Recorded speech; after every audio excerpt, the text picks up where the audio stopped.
Hallelujah. ਮੇਰੇ ਵੱਲੋਂ ਸਾਰੇ ਭੈਣ ਪੰਜੈ ਮਸੀਹ ਦੀ ਪਿਆਰੇ ਪ੍ਰਭੂ ਯਿਸੂ ਦੀ ਕਿਰਪਾ ਦੇ ਨਾਲ ਔਰ ਤੁਹਾਡੀਆਂ ਪ੍ਰਾਰਥਨਾ ਦੇ ਨਾਲ ਅੱਜ ਪਰਮੇਸ਼ਵਰ ਨੇ ਸਾਨੂੰ ਇਕੱਠੇ ਕੀਤਾ ਕਿ ਅਸੀਂ ਪਰਮੇਸ਼ਵਰ ਦੀ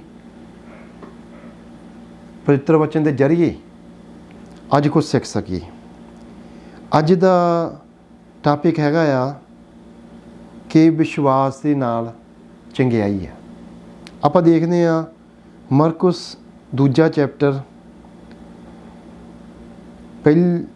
ਦੂਜਾ ਚੈਪਟਰ 1 ਤੋਂ ਲੈ ਕੇ 12 ਤੱਕ। ਇਹਦੇ ਵਿੱਚ ਆਪਾਂ ਇਹ ਦੇਖਦੇ ਹਾਂ ਕਿ ਪ੍ਰਭੂ ਯਿਸੂ ਕਫਰਨਾਹੂਮ ਵਿੱਚ ਫੇਰ ਆਏ ਅਤੇ ਲੋਕਾਂ ਨੇ ਜਿੱਥੇ ਪਰਮੇਸ਼ਵਰ ਠਹਿਰੇ ਅਤੇ ਉਹ ਘਰ ਪੂਰਾ ਭਰ ਗਿਆ ਸੀ, ਕਿਉਂਕਿ ਪ੍ਰਭੂ ਯਿਸੂ ਜਿੱਥੇ ਵੀ ਜਾਂਦੇ ਸੀਗੇ ਉੱਥੇ 5-5 ਹਜ਼ਾਰ ਲੋਕ ਇਕੱਠੇ ਹੋ ਜਾਂਦੇ ਸੀਗੇ, ਜਿੱਥੇ ਜਿੱਥੇ ਵੀ ਜਾਂਦੇ ਸੀਗੇ। ਅਤੇ ਇਹ 'ਚ ਆਪਾਂ ਦੇਖਦੇ ਹਾਂ ਪਰਮੇਸ਼ਵਰ ਕਿਸੇ ਦੇ ਘਰ ਜਾਂਦੇ ਆ ਤਾਂ ਪੂਰਾ ਘਰ ਭਰ ਜਾਂਦਾ ਆ। ਜਦੋਂ ਪੂਰਾ ਘਰ ਭਰ ਜਾਂਦਾ ਆ ਅਤੇ ਬਾਹਰ ਤੱਕ ਜਗ੍ਹਾ ਨਹੀਂ ਰਹਿੰਦੀ, ਅਤੇ ਜਦੋਂ ਬਾਹਰ ਤੱਕ ਜਗ੍ਹਾ ਨਹੀਂ ਰਹਿੰਦੀ ਅਤੇ ਇਹਦੇ ਵਿੱਚ ਇੱਕ ਦੇਖਦੇ ਹਾਂ ਬਾਈਬਲ ਦੇ ਵਿੱਚ ਇੱਕ ਇਨਸਾਨ ਹੁੰਦਾ ਆ ਜਿਹਨੂੰ ਅਧਰੰਗ ਹੋ ਜਾਂਦਾ ਆ। ਅਤੇ ਉਸ ਇਨਸਾਨ ਨੂੰ, ਜਿਸ ਨੂੰ ਅਧਰੰਗ ਹੋਇਆ ਹੁੰਦਾ ਆ, ਉਹਨੂੰ 4 ਬੰਦੇ ਚੱਕ ਕੇ ਮੰਜੀ 'ਤੇ ਉਹ ਪਾਇਆ ਹੁੰਦਾ ਆ। ਉਹ ਮੰਜੀ ਨੂੰ 4 ਜਣੇ ਚੱਕ ਲੈਂਦੇ ਆ ਅਤੇ ਉਹ ਉਸ ਘਰ ਦੇ ਘਰ 'ਚ ਪਹੁੰਚ ਜਾਂਦੇ ਆ। ਪਰ ਜਦੋਂ ਉਹ ਦੇਖਦੇ ਆ ਕਿ ਇਹ ਘਰ ਪੂਰਾ ਭਰਿਆ ਹੋਇਆ ਆ, ਇਹ ਤਾਂ ਗੇਟ ਦੇ ਬਾਹਰ ਤੱਕ ਲੋਕ ਬੈਠੇ ਹੋਏ ਆ, ਅਤੇ ਉਹਨਾਂ ਨੇ ਕੀ ਕੀਤਾ, ਇੱਕ ਯੋਜਨਾ ਬਣਾਈ।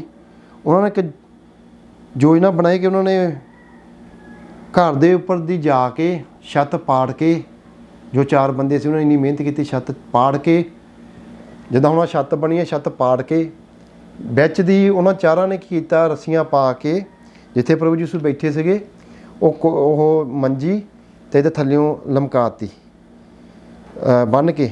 ਜਦੋਂ ਉਹਨਾਂ ਨੇ ਇੱਦਾਂ ਦੇਖਿਆ ਕਿ ਉਹ ਇਨਸਾਨ ਇੱਦਾਂ ਥੱਲੇ ਨੂੰ ਆ ਰਿਹਾ, ਪ੍ਰਭੂ ਯਿਸੂ ਮੂਹਰੇ ਆਣ ਆ ਗਿਆ, ਅਤੇ ਉਹਨਾਂ ਨੇ ਜਦੋਂ ਪ੍ਰਭੂ ਯਿਸੂ ਨੂੰ ਦੇਖਿਆ ਅਤੇ ਪਰਮੇਸ਼ਵਰ ਨੇ ਵਰਸ 5 ਵਿੱਚ ਲਿਖਿਆ ਕਿ ਅਤੇ ਉਹ ਯਿਸੂ ਨੇ ਉਹਦੀ ਨੀਚਾ ਵੇਖ ਕੇ ਉਸ ਅਧਰੰਗੀ ਨੂੰ ਕਿਹਾ, ਹੇ ਪੁੱਤਰ ਤੇਰੇ ਪਾਪ ਮਾਫ ਹੋਏ। ਪਰ ਜਦੋਂ ਉਹਨੇ ਪ੍ਰਭੂ ਯਿਸੂ ਨੂੰ ਦੇਖਿਆ ਕਿ ਉਹ ਜਿਹੜੇ 4 ਲੋਕ ਆ ਉਹਨਾਂ ਦੀ ਨੀਚਾ ਦੇਖੀ, 5ਵੇਂ ਉਸ ਇਨਸਾਨ ਦੀ ਨੀਚਾ ਦੇਖੀ ਜਿਸ ਨੂੰ ਚੰਗਿਆਈ ਦੀ ਲੋੜ ਸੀ, ਜਿਹੜਾ ਅਧਰੰਗੀ ਸੀ। ਪਰ ਕਿ ਉੱਥੇ ਉਸ ਘਰ ਦੇ ਵਿੱਚ ਕਈ ਗ੍ਰੰਥੀ ਲੋਕ, ਬਾਹਲੇ ਧਰਮੀ ਲੋਕ, ਆਪਣੇ ਆਪ ਨੂੰ ਬਹੁਤ ਗਿਆਨ ਵਾਲੇ ਸਮਝਦੇ ਸੀ। ਉਹਨਾਂ ਨੇ ਕੀ ਕੀਤਾ, ਆਪਸ ਦੇ ਵਿੱਚ ਇੱਦਾਂ ਵਿਚਾਰ ਕਰਨ ਲੱਗ ਪਏ ਵੀ ਇਹ ਤਾਂ ਝੂਠ ਬੋਲਦਾ ਆ, ਇਹ ਕਿੱਦਾਂ ਪਾਪ ਮਾਫ ਕਰ ਸਕਦਾ ਆ। ਅਤੇ ਪਰਮੇਸ਼ਵਰ ਨੇ ਕੀ ਕੀਤਾ, ਆਪਾਂ 11ਵੀਂ 12ਵੀਂ ਦੇ ਵਿੱਚ ਲਿਖਿਆ ਕਿ ਪਰਮੇਸ਼ਵਰ ਨੇ ਉਹਨਾਂ ਲੋਕਾਂ ਨੂੰ ਦੇਖਿਆ ਕਿ ਇਹ ਜਿਹੜੇ ਗ੍ਰੰਥੀ ਆ ਇਹ ਵਿਸ਼ਵਾਸ ਨਹੀਂ ਕਰ ਰਹੇ। ਪਰਮੇਸ਼ਵਰ ਨੇ 11ਵੀਂ ਲਾਈਨ 'ਚ ਕਿਹਾ, ਮੈਂ ਤੈਨੂੰ ਆਖਦਾ ਹਾਂ ਉੱਠ ਆਪਣੀ ਮੰਜੀ ਚੁੱਕ ਕੇ ਘਰ ਚਲਿਆ ਜਾ। ਪਰਮੇਸ਼ਵਰ ਨੇ ਇਹ ਕਿਹਾ, ਪਾਪ ਮਾਫ ਕਰਨ ਦਾ ਤਾਂ ਜਿਹੜਾ ਮੇਰੇ ਕੋਲ ਅਖਤਿਆਰ ਹੈਗਾ ਹੀ ਹੈਗਾ ਆ, ਅਤੇ ਮੈਨੂੰ ਚੰਗਿਆਈ ਦੇਣ ਦਾ ਵੀ ਇਖਤਿਆਰ ਹੈਗਾ ਆ। ਪਰਮੇਸ਼ਵਰ ਨੇ ਸਿੱਧਾ ਨਹੀਂ ਕਿਹਾ, ਪਰ ਪਰਮੇਸ਼ਵਰ ਨੇ ਇਹ ਕਿਹਾ, ਮੈਂ ਤੈਨੂੰ ਆਖਦਾ ਉੱਠ ਆਪਣੀ ਮੰਜੀ ਚੁੱਕ ਕੇ ਘਰ ਚਲਿਆ ਜਾ। ਜਾਂ ਉਹ ਉੱਠਿਆ ਔਰ ਝੱਟ ਮੰਜੀ ਚੁੱਕ ਕੇ ਉਹਨਾਂ ਸਭਨਾਂ ਦੇ ਸਾਹਮਣੇ ਨਿਕਲ ਗਿਆ। ਜਦ ਉਹ ਸਭੇ ਦੰਗ ਹੋ ਗਏ ਅਤੇ ਇਹ ਕਹਿ ਕੇ ਪਰਮੇਸ਼ਵਰ ਦੀ ਵਡਿਆਈ ਕੀਤੀ ਕਿ ਅਸਾਂ ਇਸ ਤਰ੍ਹਾਂ ਦੀ ਗੱਲ ਕਦੇ ਨਹੀਂ ਵੇਖੀ। ਹਾਲੇਲੂਇਆ। ਸੋ ਆਪਾਂ ਦੇਖਦੇ ਹਾਂ ਕਿ ਇਸ ਪਵਿੱਤਰ ਬਾਈਬਲ ਦੇ ਵਿੱਚ ਜੋ 1 ਤੋਂ ਲੈ ਕੇ 12 ਦੇ ਵਿੱਚ ਇਹ ਆ ਕਿ ਉਹਨਾਂ 4 ਜੋ ਇਨਸਾਨ ਸੀ ਉਹਨਾਂ ਵਿੱਚ ਵਿਸ਼ਵਾਸ ਸੀ, ਤਾਂ ਕਿ ਉਹ ਜੋ ਅਧਰੰਗੀ ਨੂੰ ਲੈ ਕੇ ਗਏ। ਦੂਜਾ ਇਹ ਆ ਕਿ ਜਿਹੜਾ ਉਹ ਅਧਰੰਗੀ ਸੀ, ਅਧਰੰਗੀ ਨੂੰ ਵਿਸ਼ਵਾਸ ਸੀ ਕਿ ਮੈਂ ਚੰਗਾ ਹੋ ਜਾਣਾ। ਇਹ ਸਾਰੀ ਬਾਈਬਲ ਦੇ ਵਿੱਚ ਆਪਾਂ ਦੇਖਦੇ ਹਾਂ ਇਹ ਵਿਸ਼ਵਾਸ ਦੀ ਗੱਲ ਸੀ। ਵਿਸ਼ਵਾਸ, ਪਰਮੇਸ਼ਵਰ ਨੇ ਉਹਨਾਂ ਦਾ ਵਿਸ਼ਵਾਸ ਦੇਖ ਕੇ ਉਹਨੂੰ ਕਿਹਾ, ਤੇਰੇ ਪਾਪ ਮਾਫ ਹੋਏ। ਹਾਲੇਲੂਇਆ। ਉਸ ਤੋਂ ਬਾਅਦ ਪਰਮੇਸ਼ਵਰ ਨੇ ਕੀ ਕਿਹਾ, ਪਰਮੇਸ਼ਵਰ ਨੂੰ ਕਿਹਾ ਉੱਠ ਅਤੇ ਆਪਣੀ ਮੰਜੀ ਚੁੱਕ ਅਤੇ ਘਰ ਚਲਿਆ ਜਾ। ਅਤੇ ਜਦੋਂ ਕਿੰਨੀ ਵਧੀਆ ਗੱਲ ਦੇਖੀ ਆ ਕਿ ਉਹ ਉੱਠਿਆ ਔਰ ਝੱਟ ਮੰਜੀ ਚੁੱਕ ਕੇ। ਦੇਖੋ ਇੱਕ ਅਧਰੰਗੀ ਇਨਸਾਨ ਆ, ਉਹਦੇ ਕੋਲ ਤਾਂ ਹੈਲ ਹੀ ਨਹੀਂ ਹੁੰਦਾ, ਪਰ ਉਹ ਕੀ ਹੋਇਆ, ਉਹ ਉੱਠਿਆ, ਇੱਕਦਮ ਉੱਠਿਆ, ਝੱਟੇ ਮੰਜੀ ਉਹਨੇ ਚੁੱਕੀ, ਉਹਨਾਂ ਸਭਨਾਂ ਦੇ ਸਾਹਮਣੇ ਨਿਕਲ ਗਿਆ, ਅਤੇ ਜਦੋਂ ਸਾਰੇ ਲੋਕਾਂ ਨੇ ਦੇਖਿਆ ਉਹ ਲੋਕ ਦੰਗ ਰਹਿ ਗਏ। ਹਾਲੇਲੂਇਆ। ਸੋ ਮੇਰੇ ਭੈਣੋ ਤੇ ਭਰਾਵੋ, ਵਿਸ਼ਵਾਸ ਇੱਕ ਇਹੋ ਜਿਹਾ ਵਿਸ਼ਵਾਸ ਸਾਡੀ ਜ਼ਿੰਦਗੀ 'ਚ ਚੰਗਿਆਈ ਲੈ ਕੇ ਆਉਂਦੀ ਹੈ। ਵਿਸ਼ਵਾਸ ਜਦੋਂ ਸਾਡੀ ਜ਼ਿੰਦਗੀ ਦੇ ਵਿੱਚ ਹੁੰਦਾ ਆ, ਵਿਸ਼ਵਾਸ ਨਾਲ ਸਾਰੇ ਕੰਮ ਹੋ ਜਾਂਦੇ ਆ। ਜਦੋਂ ਆਪਾਂ ਵਿਸ਼ਵਾਸ ਕਰਦੇ ਹਾਂ ਕਿ ਪਰਮੇਸ਼ਵਰ ਹੈ, ਇੱਕ ਇਨਸਾਨ ਕਰਦਾ ਵਿਸ਼ਵਾਸ, ਪਰਮੇਸ਼ਵਰ ਹੈ ਹੀ ਨਹੀਂ।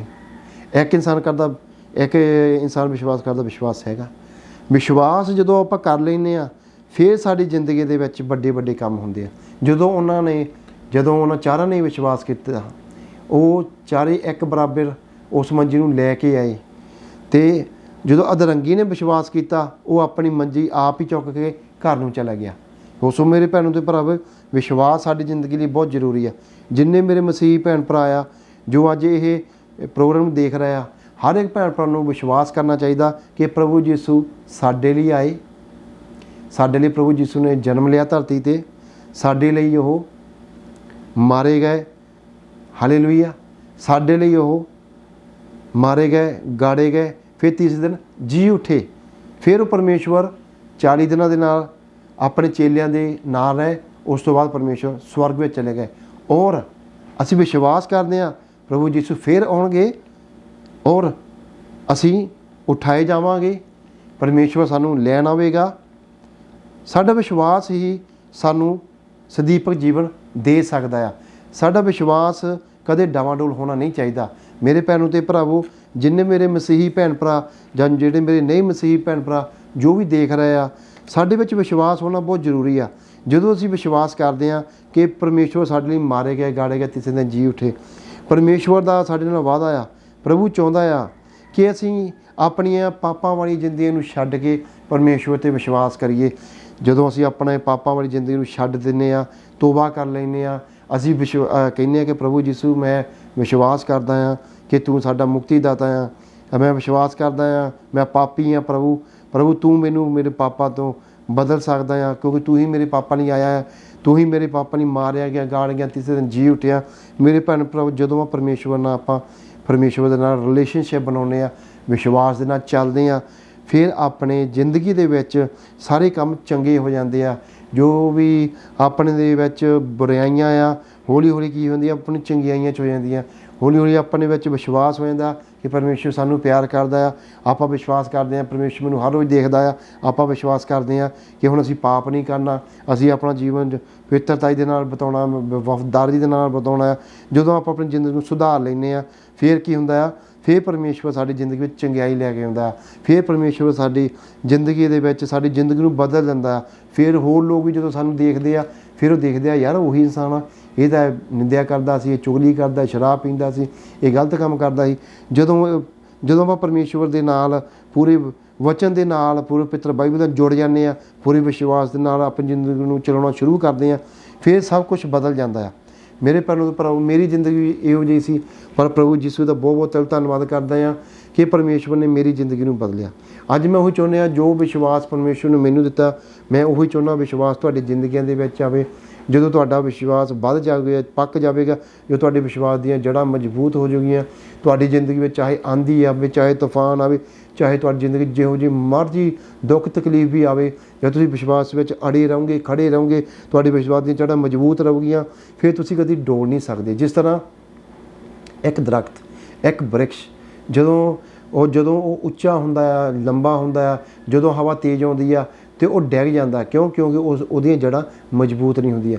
ਇੱਕ ਉਹੀ ਜਦੋਂ ਦਰਖਤ ਆ, ਜਦੋਂ ਉਹਦੀਆਂ ਜੜ੍ਹਾਂ ਥੱਲੇ ਤੱਕ, ਪੂਰੇ ਧੁਰ ਤੱਕ, ਧਰਤੀ ਦੀਆਂ ਥੱਲੇ ਤੱਕ ਜਦੋਂ ਪੂਰੀਆਂ ਜੜ੍ਹਾਂ ਮਜ਼ਬੂਤ ਹੋ ਜਾਂਦੀਆਂ, ਚਾਹੇ ਆਂਧੀ ਆਵੇ, ਚਾਹੇ ਤੂਫਾਨ ਆਵੇ, ਉਹ ਕੀ ਹੁੰਦਾ, ਉਹ ਦਰਖਤ ਹਿੱਲਦਾ ਨਹੀਂ। ਇਸੇ ਤਰ੍ਹਾਂ ਜਦੋਂ ਸਾਡੀ ਲਾਈਫ ਪੂਰੀ ਤਰ੍ਹਾਂ ਵਿਸ਼ਵਾਸ ਦੇ ਨਾਲ ਪਰਮੇਸ਼ਵਰ ਨਾਲ ਜੁੜ ਜਾਂਦੀ ਹੈ, ਜਦੋਂ ਸਾਡੀਆਂ ਜੜ੍ਹਾਂ ਮਜ਼ਬੂਤ ਪਰਮੇਸ਼ਵਰ 'ਚ ਹੋ ਜਾਂਦੀਆਂ, ਫਿਰ ਚਾਹੇ ਜ਼ਿੰਦਗੀ ਵਿੱਚ ਸਾਡੇ ਦੁੱਖ ਆਉਣ, ਤਕਲੀਫ ਆਵੇ, ਕੁਛ ਵੀ ਹੋਵੇ, ਫਿਰ ਆਪਾਂ ਪਰਮੇਸ਼ਵਰ ਨੂੰ ਕਹਿੰਦੇ, ਪਰਮੇਸ਼ਵਰ ਤੂੰ ਚੰਗਾ ਕਰ ਨਾ ਕਰ, ਤੂੰ ਸਾਡਾ ਪਰਮੇਸ਼ਵਰ ਆ, ਪ੍ਰਭੂ ਤੂੰ ਸਾਨੂੰ ਆਸ਼ੀਸ਼ ਦੇ ਨਾ ਦੇ, ਤੂੰ ਸਾਡਾ ਪਰਮੇਸ਼ਵਰ, ਪ੍ਰਭੂ ਸਾਨੂੰ ਤੂੰ ਬਰਕਤ ਦੇ ਨਾ ਦੇ, ਤੂੰ ਸਾਡਾ ਪਰਮੇਸ਼ਵਰ ਆ।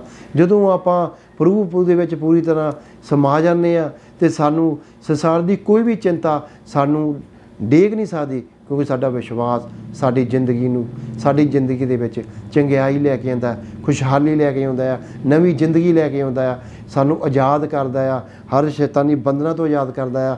ਸੋ ਪ੍ਰਭੂ ਯਿਸੂ ਦਾ ਬਹੁਤ ਬਹੁਤ ਧੰਨਵਾਦ ਕਰਦੇ ਹਾਂ। ਅੱਜ ਦੇ ਇਸ ਪਵਿੱਤਰ ਵਚਨ ਦੇ ਜ਼ਰੀਏ ਪਰਮੇਸ਼ਵਰ ਸਾਡੇ ਨਾਲ ਗੱਲ ਕਰਦਾ ਹੈ ਕਿ ਸਾਡੇ ਪ੍ਰਭੂ ਦੇ ਵਿੱਚ ਵਿਸ਼ਵਾਸ ਰੱਖਣ ਦੀ ਲੋੜ ਆ, ਪ੍ਰਭੂ ਦੇ ਵਿੱਚ ਚੱਲਣ ਦੀ ਲੋੜ ਆ, ਚੱਲਣ ਦੀ ਲੋੜ ਆ ਪ੍ਰਭੂ ਦੇ ਵਿੱਚ, ਤਾਂ ਕਿ ਪਰਮੇਸ਼ਵਰ ਸਾਡੀ ਜ਼ਿੰਦਗੀ ਨੂੰ ਕੀ ਕਰ ਸਕੇ, ਚੰਗਾ ਕਰ ਸਕੇ। ਸਾਨੂੰ ਹੁਣ ਆਪਾਂ ਦੇਖਦੇ ਹਾਂ ਕਿ ਜਿਸ ਤਰ੍ਹਾਂ ਇੱਕ ਸੋਨਾ ਆ, ਸੋਨਾ ਜਦੋਂ ਆਪਾਂ ਸੁਨਿਆਰੇ ਦੇ ਕੋਲ ਜਾਂਦੇ ਆ, ਜਦੋਂ ਉਹੀ ਸੋਨਾ ਆਪਾਂ ਸਿਆਣੇ ਪਹਿਲਾਂ ਕੋਲੇ ਦੀ ਖਾਣ ਵਿੱਚੋਂ ਨਿਕਲਦਾ ਆ, ਉਹ ਕੁਛ ਨਹੀਂ ਹੁੰਦਾ। ਜਦੋਂ ਉਹੀ ਸੋਨਾ ਜਦੋਂ ਸੁਨਿਆਰੇ ਕੋਲ ਜਾਂਦਾ ਆ, ਉਸ ਸੁਨਿਆਰੇ ਦੀ ਕੀਮਤ ਵੱਧ ਜਾਂਦੀ ਆ। ਇਸੇ ਤਰ੍ਹਾਂ ਜਦੋਂ ਆਪਣੀ ਜ਼ਿੰਦਗੀ ਪਰਮੇਸ਼ਵਰ ਵਿੱਚ ਸਾਡਾ ਵਿਸ਼ਵਾਸ ਪੂਰਾ ਹੋ ਜਾਂਦਾ, ਫਿਰ ਪਰਮੇਸ਼ਵਰ ਕੀ ਕਰਦਾ, ਸਾਨੂੰ ਪੂਰੀ ਤਰ੍ਹਾਂ ਢਾਲਦਾ ਆ। ਜਿਸ ਤਰ੍ਹਾਂ ਇੱਕ ਸੋਨੇ ਦਾ ਵਪਾਰੀ ਸੋਨੇ ਦੀ ਭੱਠੀ ਵਿੱਚ ਪੂਰੀ ਤਰ੍ਹਾਂ ਢਾਲਦਾ ਆ, ਜਿੰਨਾ ਚਿਰ ਪਿਓਰ ਨਹੀਂ ਹੁੰਦਾ, ਜਿੰਨਾ ਕਿ 24 ਕੈਰਟ ਦਾ ਨਹੀਂ ਹੋ ਜਾਂਦਾ, ਫਿਰ ਉਹੀ ਸੁਨਿਆਰਾ ਉਸ ਸੋਨੇ ਨੂੰ ਕੀ ਕਰਦਾ ਆ, ਆਪਣੇ ਸ਼ੋਰੂਮ ਦੇ ਵਿੱਚ ਰੱਖਦਾ ਆ, ਉਹਦਾ ਰੇਟ ਵੱਧ ਜਾਂਦਾ, ਉਹਦੀ ਕੁਆਲਿਟੀ ਵੱਧ ਜਾਂਦੀ ਆ। ਇਸੇ ਤਰ੍ਹਾਂ ਜਦੋਂ ਆਪਾਂ ਪਰਮੇਸ਼ਵਰ ਦੇ ਵਿੱਚ ਵਿਸ਼ਵਾਸ ਦੇ ਵਿੱਚ ਦੀਆਂ ਜੜ੍ਹਾਂ ਵਿੱਚ ਮਜ਼ਬੂਤ ਹੋ ਜਾਂਦੇ ਆ, ਆਪਣਾ ਜੀਵਨ ਪਵਿੱਤਰਤਾ ਵਫਾਦਾਰੀ ਇਮਾਨਦਾਰੀ ਨਾਲ ਬਿਤਾਉਣੇ ਸ਼ੁਰੂ ਕਰ ਦਿੰਦੇ ਆ, ਫਿਰ ਸੰਸਾਰ ਦੇ ਵਿੱਚ, ਫਿਰ ਆਪਣੇ ਰਿਸ਼ਤੇਦਾਰਾਂ ਦੇ ਵਿੱਚ, ਆਪਣੇ ਭੈਣ ਭਰਾਵਾਂ ਦੇ ਵਿੱਚ, ਆਪਣੇ ਯਾਰਾਂ ਦੋਸਤਾਂ ਦੇ ਵਿੱਚ ਉਹੀ ਲੋਕ ਸਾਨੂੰ ਕਹਿੰਦੇ, ਯਾਰ ਇਹ ਉਹੀ ਬੰਦਾ ਆ, ਇਹ ਤਾਂ ਹੁਣ ਰੱਬ ਦਾ ਬੰਦਾ ਹੋ ਗਿਆ, ਇਹ ਤਾਂ ਰੱਬ ਨੂੰ ਬਹੁਤ ਪਿਆਰ ਕਰਦਾ, ਇਹ ਤਾਂ ਪ੍ਰਭੂ ਦੇ ਵਚਨਾਂ ਨੂੰ ਪਿਆਰ ਕਰਦਾ, ਇਹ ਹੁਣ ਸ਼ਰਾਬ ਨਹੀਂ ਪੀਂਦਾ। ਇਹ ਜੋ ਵੀ ਸਾਡੇ ਵਿੱਚ ਬੁਰਾਈਆਂ, ਉਹ ਲੋਕ ਫਿਰ ਆਪਸ ਦੇ ਵਿੱਚ ਗੱਲਾਂ ਕਰਦੇ, ਯਾਰ ਇਹ ਤਾਂ ਬੰਦਾ ਬਦਲ ਗਿਆ। ਬਦਲ ਆਪਾਂ ਇੱਦਾਂ ਸਕਦੇ ਹਾਂ ਕਿ ਜਦੋਂ ਆਪਾਂ ਪਰਮੇਸ਼ਵਰ ਦੇ ਵਿਸ਼ਵਾਸ ਵਿੱਚ ਵੱਧ ਨੇ, ਜੋ ਸਾਡੀਆਂ ਵਿਸ਼ਵਾਸ ਦੀ ਜੜ੍ਹਾਂ ਮਜ਼ਬੂਤ ਹੋ ਜਾਂਦੀਆਂ। ਅੱਜ ਮੇਰੇ ਭੈਣੋ ਤੇ ਭਰਾਵੋ, ਪਰਮੇਸ਼ਵਰ ਨੇ ਜਿਸ ਤਰ੍ਹਾਂ ਮੇਰੀਆਂ ਵਿਸ਼ਵਾਸ ਦੀਆਂ ਜੜ੍ਹਾਂ ਨੂੰ ਮਜ਼ਬੂਤ ਕੀਤਾ ਆ, ਪਰਮੇਸ਼ਵਰ ਚਾਹੁੰਦਾ ਤੁਹਾਡੀਆਂ ਦੇ ਜੜ੍ਹਾਂ ਨੂੰ ਵੀ ਮਜ਼ਬੂਤ ਕਰਨਾ ਚਾਹੁੰਦਾ। ਪਰਮੇਸ਼ਵਰ ਚਾਹੁੰਦਾ ਕਿ ਤੁਹਾਡੀ ਜ਼ਿੰਦਗੀ ਸੁਧਰ ਜਾਵੇ। ਪਰਮੇਸ਼ਵਰ ਚਾਹੁੰਦਾ ਕਿ ਤੁਸੀਂ ਪਾਪਾਂ ਤੋਂ ਤੋਬਾ ਕਰ ਲਓ। ਪਰਮੇਸ਼ਵਰ ਚਾਹੁੰਦਾ ਕਿ ਤੁਸੀਂ ਪਰਮੇਸ਼ਵਰ ਦੇ ਸਦੀਪਕ ਜੀਵਨ ਨੂੰ ਪਾ ਸਕੋ, ਪਰਮੇਸ਼ਵਰ ਦੀਆਂ ਬਰਕਤਾਂ ਨੂੰ ਲੈ ਸਕੋ। ਹਾਲੇਲੂਇਆ। ਸੋ ਅੱਜ ਪਰਮੇਸ਼ਵਰ ਦੀ ਇਹੀ ਕਿਰਪਾ ਆ ਕਿ ਪਰਮੇਸ਼ਵਰ ਸਾਡੀ ਜ਼ਿੰਦਗੀ ਨੂੰ ਬਦਲਣਾ ਚਾਹੁੰਦਾ ਆ। ਸੋ ਆਓ ਮੇਰੇ ਭੈਣੋ ਭਰਾਵੋ, ਅੱਜ ਆਪਾਂ ਪ੍ਰਾਰਥਨਾ ਕਰਦੇ ਹਾਂ ਕਿ ਪ੍ਰਭੂ ਤੁਹਾਡੀ ਜ਼ਿੰਦਗੀ ਦੇ ਵਿੱਚ ਕੰਮ ਕਰੇ। ਸਵਰਗੀ ਪਿਤਾ ਜੀ, ਪ੍ਰਭੂ ਯੀਸ਼ੂ ਜੀ, ਪਵਿੱਤਰ ਆਤਮਾ ਜੀ, ਤੁਹਾਡਾ ਬਹੁਤ ਬਹੁਤ ਧੰਨਵਾਦ ਕਰਦੇ ਹਾਂ। ਪਵਿੱਤਰ ਆਤਮਾ ਜੀ, ਤੁਸੀਂ ਸਾਡੀ ਅਗਵਾਈ ਸਹਾਇਤਾ ਕਰੋ। ਅੱਜ ਜੋ ਵੀ ਸਾਡੇ ਭੈਣ ਭਰਾ ਅੱਜ ਇਸ ਪਵਿੱਤਰ ਪ੍ਰਭੂ ਜੀ ਪ੍ਰੋਗਰਾਮ ਨੂੰ ਦੇਖ ਰਹੇ ਆ, ਪ੍ਰਭੂ ਜੀ ਤੁਸੀਂ ਉਹਨਾਂ 'ਤੇ ਕਿਰਪਾ ਕਰੋ, ਦਇਆ ਕਰੋ। ਮੇਰੇ ਸਾਰੇ ਭੈਣ ਭਰਾਵਾਂ ਦੀਆਂ ਵਿਸ਼ਵਾਸ ਦੀਆਂ ਜੜ੍ਹਾਂ ਨੂੰ ਮਜ਼ਬੂਤ ਕਰ ਦੇਵੋ, ਤਾਂ ਕਿ ਪਰਮੇਸ਼ਵਰ ਇਹ ਤੁਹਾਡੇ ਵਿੱਚ ਵੱਧ ਸਕਣ, ਤੁਹਾਡੇ ਨਾਮ ਨੂੰ ਉੱਚਾ ਕਰ ਸਕਣ। ਪ੍ਰਭੂ ਜੀ ਆਪਣੀ ਪਿੱਤਰਤਾਈ ਵਫਾਦਾਰੀ ਇਮਾਨਦਾਰੀ ਵਾਲੇ ਜੀਵਨ ਬਤੀਤ ਕਰ ਸਕਣ। ਪਿਤਾ ਪਰਮੇਸ਼ਵਰ, ਮੈਂ ਵਿਸ਼ਵਾਸ ਕਰਦਾ ਜਿੰਨੇ ਭੈਣ ਭਰਾ ਇਸ ਪ੍ਰੋਗਰਾਮ ਨੂੰ ਦੇਖਣਗੇ, ਉਹਨਾਂ ਦੀ ਤੁਸੀਂ ਉਸ ਦੀਆਂ ਜੜ੍ਹਾਂ ਨੂੰ ਤੁਸੀਂ ਮਜ਼ਬੂਤ ਕਰ ਦਿੱਤਾ ਹੈ। ਪ੍ਰਭੂ ਜੀ ਪਰਮੇਸ਼ਵਰ ਹਰ ਇੱਕ ਇਨਸਾਨ ਤੁਹਾਨੂੰ ਬਹੁਤ ਜ਼ਿਆਦਾ ਪਿਆਰ ਕਰਦਾ ਆ। ਅਸੀਂ ਤੁਹਾਡਾ ਬਹੁਤ ਬਹੁਤ ਧੰਨਵਾਦ ਕਰਦੇ ਹਾਂ ਪ੍ਰਭੂ ਜੀ। ਯਿਸੂ ਮਸੀਹ ਦੇ ਮਿੱਠੇ ਦੇ ਪਿਆਰੇ ਜਿੰਦਾ ਨਾਮ 'ਚ ਮੰਗਦੇ ਹਾਂ, ਆਮੀਨ। ਸੋ ਮੇਰੇ ਭੈਣੋ ਤੇ ਭਰਾਵੋ, ਪ੍ਰਭੂ ਤੁਹਾਨੂੰ ਬਹੁਤ ਬਹੁਤੀ ਬਰਕਤ ਦੇਵੇ। ਮੈਂ ਤੁਹਾਡੇ ਵਾਸਤੇ ਕੰਟੀਨਿਊ ਪ੍ਰਾਰਥਨਾ ਕਰਦਾ ਰਹਾਂਗਾ। ਜੇ ਕੋਈ ਤੁਹਾਡੀ ਪ੍ਰੇਅਰ ਰਿਕੁਐਸਟ ਆ, ਤੁਸੀਂ ਮੈਨੂੰ ਆਪਣੀ ਪ੍ਰੇਅਰ ਰਿਕੁਐਸਟ ਵੀ ਦੇ ਸਕਦੇ ਆ। ਜੇ ਤੁਹਾਡੀਆਂ ਵਿਸ਼ਵਾਸ ਦੀਆਂ ਜਿਹੜਾ ਮਜ਼ਬੂਤ ਨਹੀਂ ਹੋ ਸਕਦੀਆਂ, ਨਹੀਂ ਹੋ ਰਹੀਆਂ, ਤੁਸੀਂ ਮੈਨੂੰ ਆਪਣੀ ਪ੍ਰੇਅਰ ਰਿਕੁਐਸਟ, ਹਰ ਇੱਕ ਤਰ੍ਹਾਂ ਦੀ ਆਪਣੀ ਪ੍ਰੇਅਰ ਰਿਕੁਐਸਟ ਵੀ ਲਿਖ ਸਕਦੇ ਹੋ, ਦੱਸ ਸਕਦੇ ਹੋ ਕਿ ਪਾਸਟਰ ਜੀ ਆਹ ਮੇਰੀ ਪ੍ਰਾਰਥਨਾ ਆ। ਤੁਸੀਂ ਕਮੈਂਟ ਵੀ ਕਰ ਸਕਦੇ ਹੋ, ਔਰ ਤੁਸੀਂ ਇਸ ਸਬਸਕ੍ਰਾਈਬ ਵੀ ਕਰੋ, ਲਾਈਕ ਵੀ ਕਰੋ ਜੇ ਤੁਹਾਨੂੰ ਪ੍ਰੋਗਰਾਮ ਚੰਗਾ ਲੱਗਾ। ਮੇਰੇ ਭੈਣੋ ਤੇ ਭਰਾਵੋ, ਮੈਂ ਤੁਹਾਡਾ ਬਹੁਤ ਬਹੁਤ ਧੰਨਵਾਦ ਕਰਦਾ ਕਿ ਤੁਸੀਂ ਇਸ ਪ੍ਰੋਗਰਾਮ ਨੂੰ ਦੇਖਦੇ ਆ। ਪ੍ਰਭੂ ਤੁਹਾਨੂੰ ਬਹੁਤੀ ਬਹੁਤੀ ਬਰਕਤ ਦੇਵੇ, ਆਸ਼ੀਸ਼ ਦੇਵੇ। ਔਰ ਮੇਰੇ ਵੱਲੋਂ ਸਾਰੇ ਭੈਣ ਭਰਾਵਾਂ ਨੂੰ ਜੈ ਮਸੀਹ ਦੀ, ਆਮੀਨ।